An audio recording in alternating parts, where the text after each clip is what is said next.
Everybody, welcome to Storywise. I'm Eric, and I'm here to tell you I didn't finish a book. I had to set it down. I did look up a summary of what the story was so I could ingest the story, but I couldn't do it. I felt bad about it. I even talked to my writing group about it, and that was really helpful because I felt bad. I felt so bad that I couldn't finish it and have struggled with this type of book in the past. And that book is the first ever book that I've read, that I know I've read, with the Nobel Peace Prize. That is Beloved by Toni Morrison. This is not because the story is not brilliant, impactful, or because the writing is poor. This is a book about slavery in America, about an experience, and it's written from that perspective of gritty reality. I have seen films like this where they hit on these topics, and they are always impactful. It's heart-wrenching. It is awful and important to see because history is important so that we can learn from it and we can understand the aftershock of major events like this, whether it's World War II, slavery in America, the caste system, like all of these things throughout the world in history, all filter in to paint a global perspective. This is part of that narrative. I think the Underground Railroad I've finished, but I've always had a hard time reading slavery books. And I've sat with this for a while, like I said, but I can't quite say why this format, it's a roadblock for me. Whereas a film happens to me. And I think that's the key, is I'm reading this actively and I'm taking the inflection, trying to read tone, understand the nonverbals, understand the speech patterns. That's a very active thing. But in a film, I'm letting it happen to me. It's washing over me. I'm ingesting it. I'm visually seeing things that communicate subtext that I don't get necessarily through the novel or the written word. And also I'm imprinting faces instead of names. And that was a big struggle that I had with this is I read, 70-ish pages of it before I DNF'd. And I still couldn't, for some reason, grasp who was who. I got a couple of names, but there was unique names, of course. And that was like a learning curve for me. But if I saw a picture of a person that was Baby Suggs, I would be like, that's Baby Suggs. But then it was like talking about who's the parent, who's the grandparent, who's old, who's young, what time I'm in. There's a lot of names that come at me that I didn't quite grasp who was who. And I put so much effort into understanding that I just couldn't make the connection. I couldn't file them away. So I couldn't keep them straight, and I couldn't keep the timeline straight. And I was just always so trying to reverse engineer the novel and the narrative that I lost connection with the story. And there's an element of being haunted by a dead baby. And so there's so many layers to this that if I or a reader can't get to that, we can't even process who and where we are at a given time, it's going to be really hard to get those deeper undertones, those deeper messages that we're supposed to be getting as a reader. So this book was not a good tool for me to learn the message that she had to share, whereas a film is going to give me those messages and has certainly given them to me in the past. The reason I felt bad is because I felt like I was disrespecting her. I was disrespecting the heritage of what this book was born from, that I was disrespecting the heritage of the experience of even fictional characters because I know that this stuff happened. So it's fiction, but it's based on reality.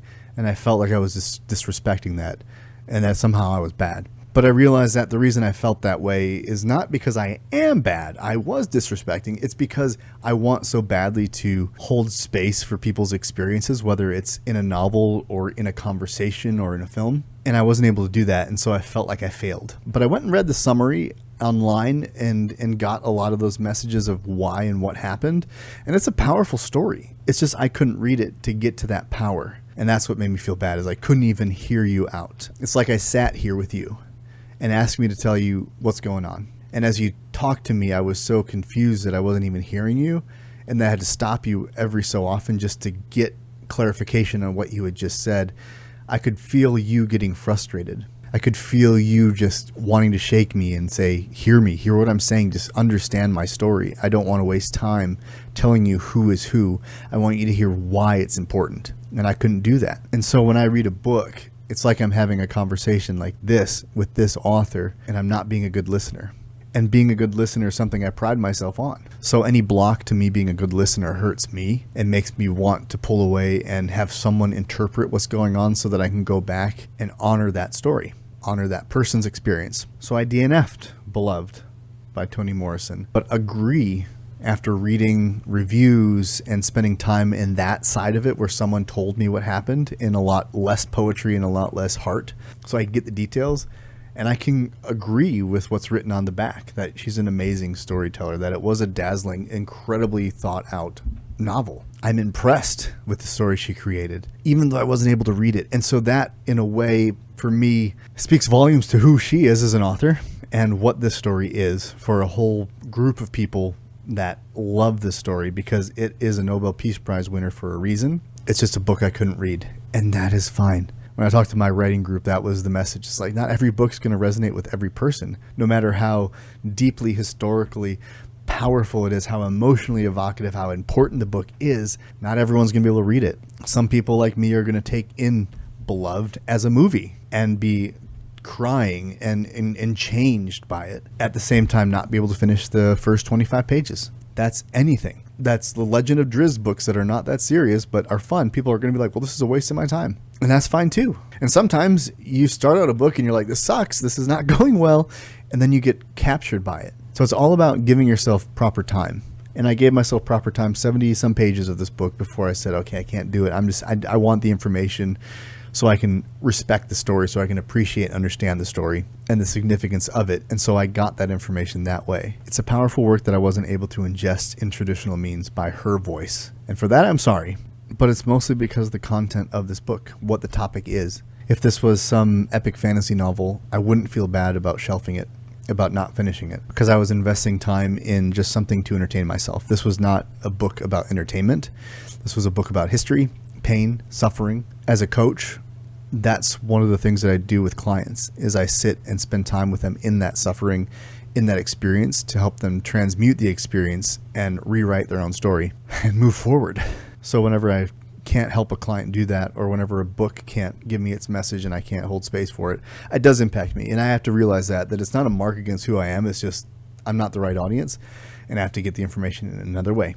So if that's you, I know that we all have different things that we can read and we can't read. It doesn't say anything about you. It just says you have to get the information in a different way. And the frustration that you might feel with reading a book and it not going well is just telling you need to take the information in a different way. I'm not a big audiobook guy, but maybe if I went back and tried to listen to the book, it would make more sense, because they might do voice acting. I'm not going to do that, but I am going to say that's a possibility for other things. And sometimes you have to go get the summary, not Spark Notes necessarily, where it's a really bulleted list, but like a review of the themes of a book, so you can at least appreciate what the story was, because I do take information in that way. I am impacted by those kinds of things, whether I spent 60 hours reading the book or an hour reading reviews of the significant motifs in a book. So that feeling is not saying this is bad or good. It's just saying, hey, if you're invested and you feel it's important, go get the information in a different way. So sorry I couldn't finish. I'm impressed by the book for sure. And once the review showed me what the book was, impressed by the weaving of the craft of storytelling that Toni is capable of. So that is my DNF. I think it's my first one since starting the channel, this direction on the channel, that I haven't finished. So I'm bummed by it. It hits. And hopefully there's not too many books that I have that experience with, but it's going to happen again. I know it will, because that's the nature of this process of reading broad and wide for the reasons I'm doing it, which is to influence my own writing and understand how others write, so I can bring some of that into my own style to see what I like and what I don't like, what do I enjoy most writing. So definitely a book loved by many, and I understand why, and that's the important thing for me right now. But we'll see you in the next video, and until then, journey well, my friends.